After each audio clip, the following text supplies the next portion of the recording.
সে সময় না খায়ও থাকতেছে। ওরা এভাবে কষ্ট করতে 3 দিন ধরে। আমাকে বেতন না পাইলে আমরা বাসায় যাবো কিভাবে? কালকে ছাত্র ভাইয়েরা খাওয়াইছে ইফতার, সেই হিসাব ছাত্র ভাইয়েরা খাওয়াইছে। কষ্টের কথা কি বলার জায়গা আছে না কর জায়গা আছে, আমাদের বলার কিছু নাই। চাবিটা খোলার ব্যবস্থা করেন, এতগুলো মানুষ 3 দিন ধরে বসে আছেন, তারা কোথায় বাথরুমে যাবে?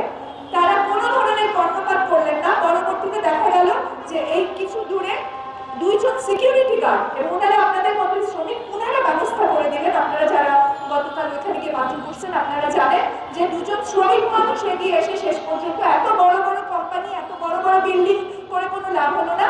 2জন শ্রমিক মানুষ এগিয়ে এসে আপনাদের বাথরুমের ব্যবস্থা করে দিল। এ থেকে আমরা বুঝলাম যে শ্রমিকের দুঃখে, শ্রমিকের যন্ত্রণা একমাত্র শ্রমিকই বোঝে আসলে। ছেলে সন্তান তো বাড়ির থই আইছি, এক একটা এক এক জায়গায় পরে খান্তাছে, জাম্মু তুমি কই গেছো, আয়ো না কে লেগিয়া যে জামু যে বাড়ির বাসা বাড়ার লাগিয়া, তারপরে দোকান বাড়ার লাগিয়া চাপ দেয়, কথা বলে যে রুম ভাড়া দেও না কি লেগে, বেতন পাও না, এটা কি আমরা কয়ে দিব? রুম ভাড়া কোনখানতে আইনে দিবা? রুম ভাড়া ঠিক মতো দিতে পারলে দিবা, না দিলে বাড়ির থেকে বের হয়ে যাবা। এটি কয়া অনেক কিছু করতেছে। আমাদের পাশে তো কেউ দাঁড়ানির মতো নাই। মানুষে কয় ভিক্ষা করলে এক দুয়ারে না পাইলে আরেক দুয়ারে যার, আমরা যে 4-5 দিন ধরে এনে পড়ে রয়েছি, আমাকে খবর লওয়ার মতো কেউ নাই।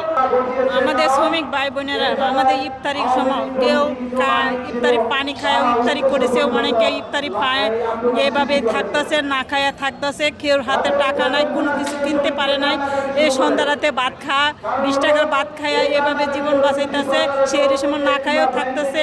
ওরা এভাবে কষ্ট করতে 3 দিন ধরে। আমাদের সমভূমির লোকেরা আমাদের কোনো পদত্যাগ করতে চায় না, আমাদের কোনো ব্যবস্থা করে নাই, উনি কিছুই করে না। সরকার হয়ে কেন আমাদের সরকাররাও আমাদের শ্রমিকরার পক্ষে এই কষ্ট বুঝে না? 3 মাস ধরে বেতন পায় না, কি শ্রমিকরা কি করে কোনো দিন খবর নেই। আমাদের ছেলেমেয়েরা কোনো একটা ঈদ আসতে কোনো কিছু একটা কিনে দিতে পারি না, সন্তানের মুখে একটা খাবার দিতে পারি না। বাড়িওয়ালা আমাদেরকে ঘর থেকে বার করে দিয়ে, আমাদের যাতা দোকানে গেলে আমাদের যাতা বাসা দিয়ে গাড়ি দিয়ে, আমাদের কোনো কিছু দেয় না। এই জায়গায় থাকবো, আমাকে বেতন না পাইলে আমরা বাসায় যাবো কিভাবে? বাড়িওয়ালা ঘর ভাড়া চায়, ছেলেমেয়ের লেখা ভাড়া খরচ দিতে পারি না, কোনো কিছু কেনাকাটা করতে পারি না, দিতে পারি না, তাহলে আমরা বাসায় যাই লাভ কি? আমরা যাবতীয় টাকা পয়সা না পাবো, যাবতীয় আমরা বাড়িতে যেতাম না। 3 মাসের বেতন পাই, আরও বকায়াও পাই, ছুটি টাকা পাই, ঈদ বোনাস পাই। আমাকে যদি এইসব না দেয় তাহলে আমরা বাড়িতে যাই কী করবো? আমাকে তাহলে কিসের ঈদ?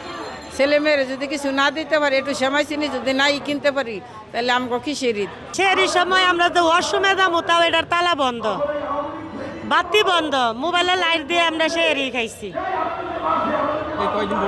এই কয়দিন না হয়, কয়দিন পর্যন্ত সব দিক দিয়ে কষ্ট। মশাই কামড়ায়, চুট বাটবার আছে, কোনো খবর বার্তা নাই না আঙ্গরে।